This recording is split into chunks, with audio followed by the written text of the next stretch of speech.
If you watch my YouTube channel, you'll see, and I just put a video out. There's a video talking about FaZe. FaZe have come up with a master plan to get round their problems with funding. You see, FaZe were a private entity, and they were struggling for money. And so then they sold to another company around about 2015, and they took that private money, and they pissed it all up against the wall. And then they went, shit, this private money, not very good. Let's go public. And so they decided that they would go public, and they sold their shares, $20. The launch price was $20 on the share. And obviously now, I think as of today, it's 46 cents a share. And they've been threatened with delisting from the NASDAQ, which we're just going to get to in a moment. But the video was saying, listen, they've got a great idea about how they're going to fix it, because they made an announcement saying, yeah, we'll probably go private again. So private, public, private. They'll definitely get it right this time with the same management that has overseen this fucking financial disaster that is FaZe. And interestingly enough, at the same time, I say interestingly, you probably don't care. Earlier this month, this tweet from everyone's favourite. Let's have a round of banks. Banks. FaZe Banks chimed in. Now, I've done a lot of content about FaZe lately, talking about, their kind of, their changing face of what the FaZe corporate board looks like. Snoop Dogg's fucked off now. He's pieced out, left a bunch of shares that probably is worth, Apple and a pack of Newports at this stage. But he's left some shares behind to sort of extricate himself from the company. Lots going on in terms of public, but a lot of the old school, FaZe members, Banks is obviously one of the founders. They have sort of said, like, listen, FaZe gave us nothing. We got fucked on the deals. Most of us, in fact, don't even have contracts, and we're just doing what FaZe tells us to do in the hope of getting some sort of payoff or equity or a title. It's a mess. It's a mess. And on that stream, I told a story about the time Banks called me out of the blue. First, he messaged me on Twitter, and he's like, man, why do you hate me? Like Will Smith in The Fresh Prince, wasn't it? Why? Why you don't want me, man? Why do I not like Banks? And I was pretty forthright. I told him, I'm like, listen, I don't like the things you do. I don't like the things you stand for particularly. I think you don't take into consideration your very young audience. And you've certainly taken advantage of that audience and scammed them in a variety of ways, all the while leading a lifestyle that, if my child aspired to have it, I'd be very upset. You don't think the rules apply to you? And he's like, man, you got me all wrong. And I said, I don't think I do, and I think you're just frustrated because you're not used to being told these things to your face because you're probably surrounded by sycophants. But anyway, we set up a call, and we talked. And, he told me a story, which I've never repeated publicly and won't do today. But it actually gave me a fresh perspective on Banks. That, yes, maybe he is a bit of a prick, but being a prick doesn't make it acceptable for other pricks to take advantage of you and fuck you over in other ways. He's never gone public with what we talked about that day either. But if he ever decides he wants to, I certainly will be happy to act as a conduit to give it some journalistic credibility and to vet some of the things he says and to put it in a format that people can understand, because it is my belief that Banks, somewhere in all of this, during the second kind of iteration of FaZe when they sold, I think Banks kind of was a victim, and I think he had bad things happen to him that he certainly didn't deserve. But anyway, all the brouhaha around FaZe prompted him to tweet, and he said, I don't know what all these corporate fucks think they're doing, weighing options, plotting, doing whatever the fuck it is they've been doing. But the answer is very simple. Give us our brand back. You stole it in the first place. It goes to zero otherwise. You have no idea what FaZe is. And then somebody said stealing implies there wasn't a mutually beneficial transaction, to which Banks says, my shares were legitimately stolen from me in 2016. I was written out of the company. They were only reinstated right before it was taken public.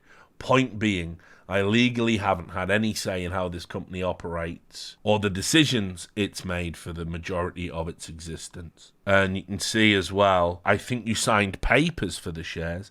I never signed anything. My shares were stolen very early in FaZe Clan's development and were only reinstated 1.5 years ago.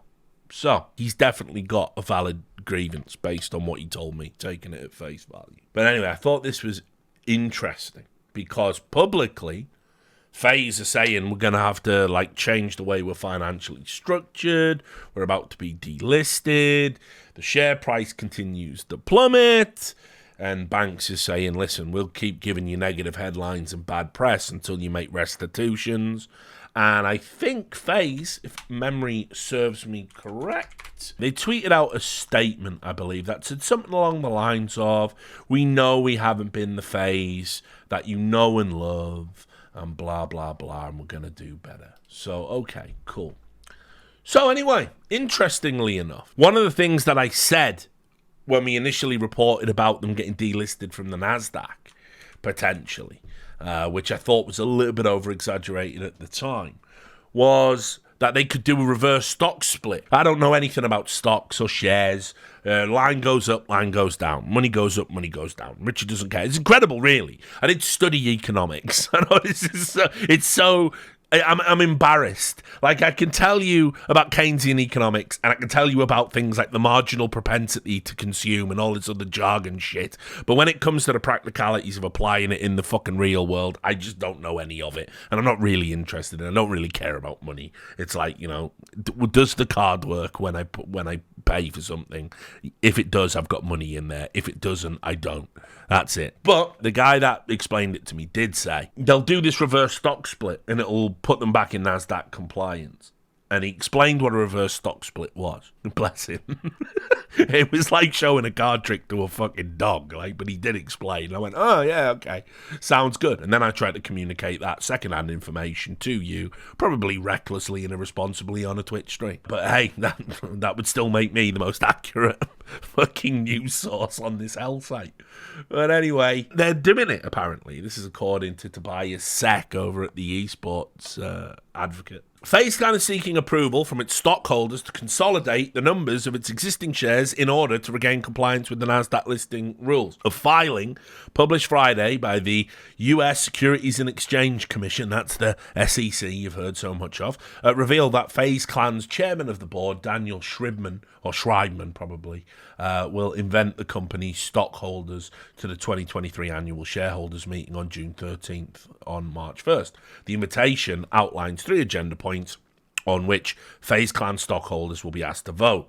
The re-election of 2 members of FaZe Clan's board of directors, the appointment of an independent accounting firm for 2023, and the approval of a reverse stock split. It says here, the proposed reverse stock split would allow FaZe Clan to regain compliance with the $1 minimum bid rule, as the board of directors suggested a reverse stock split at 20-1 or 30-1 ratio.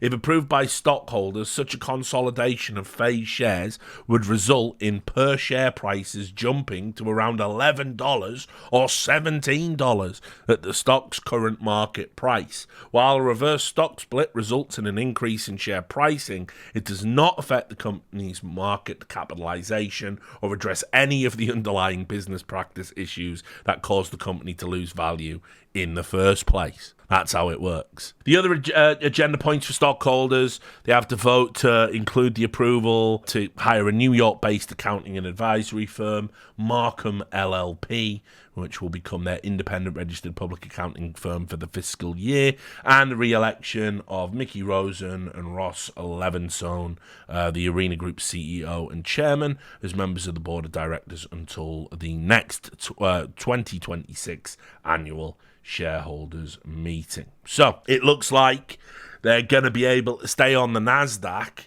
which is interesting because obviously they want to go private. Right? I don't know what they're going to do. I really don't. It's just been a fucking mess from start to finish. They've said they want to get private investment again and do a restructuring. They obviously don't want to be delisted off the NASDAQ in the interim. They're going to do this reverse fucking stock split. But they're still the same old dog with all the same old problems. Nothing changes about FaZe. It's still the same business. It still makes its money, or doesn't, in the same way. It still makes the same content. It still occupies the same space in the cultural landscape. It still is in a business that is just inherently failing, the esports industry itself, one that has become increasingly tarnished, I don't know, because of things like FaZe.